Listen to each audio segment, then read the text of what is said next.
Naiintindihan natin ang bawat tao naman ang pangarap, hindi lang sa kanyang kapwa, may pangarap din siya sa kanyang sarili para umunlad, di ba? Pero bago mo gawin yun, ibalik mo naman yung serbisyong binigay sa'yo at yung pag-aaral ng libre na binigay sa'yo ng ating bayan.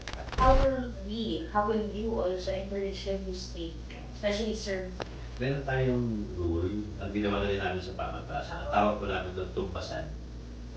No, sabihin, bibigyan ka namin na din yung pag-aaral, tumpasan mo na pag-ulit dito sa amin. Diba? So, gano'n na gusto kong ganda sa city. Siyempre, we have hospitals naman, pero intern. Eventually, ipa-approve natin siya sa mga societies na special care organizations, pwede din mag-offer ng residency.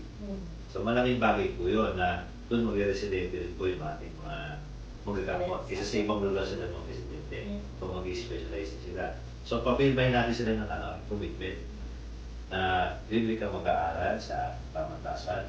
Ang commitment mo, mag-stay ka at mag-render ka ng servisyo dito sa ating syudad at makatulong ka sa kababayan. Which I think is perfectly legal.